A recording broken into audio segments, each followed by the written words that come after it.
মৌলভীবাজারের শ্রীমঙ্গলে তিয়ানসি নামক একটি এমএলএম কোম্পানিতে অভিযান চালায় ভ্রাম্যমাণ আদালত। ওই সময় প্রতিষ্ঠানে দায়িত্বরত শিহাব হোসেন নামের এক ব্যক্তিকে 20,000 টাকা জরিমানা করা হয়। রোববার বিকেলে এ অভিযান চালানো হয়।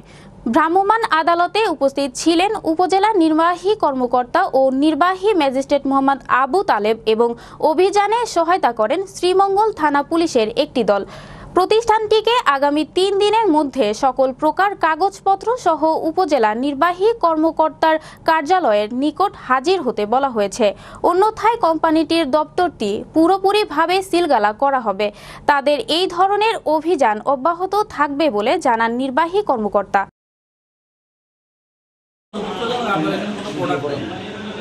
আপনার কাছে প্রোডাক্ট জমা থাকবে না, আপনি প্রোডাক্ট বিক্রি করতেছেন, আপনার কাছে প্রোডাক্ট জমা থাকবে, আপনার ডিস্ট্রিবিউটর প্রোডাক্ট নিয়ে যাবে, কেউ আসছে, আমারও তো এই প্রোডাক্ট ভালো লাগে আমি নিতে পারি, আমি এসে দেখবো না, আপনার তো কোনো প্রোডাক্ট নাই, আমাদের কতটুকু সলিউশন না, আপনার যেহেতু শ্রীমঙ্গলে এই প্রতিষ্ঠান নয়, তাহলে শ্রীমঙ্গলে কোথায় আপনার গোডাউন আমাদের আমি জানি গোডাউন না মনে হচ্ছে আর এখানে তো অ্যাটলিস্ট কোনো প্রোডাক্ট থাকবে, তো এখানে তো কোনো প্রোডাক্টই পাইলেন না, আপনি ব্যবসা করতে উইদাউট এনি প্রোডাক্ট আপনি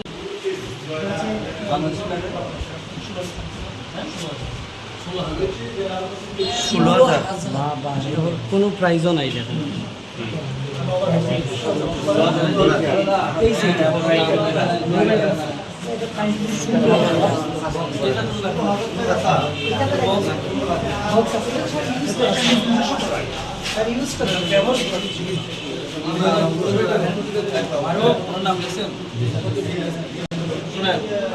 আপনারা এখানে আসেন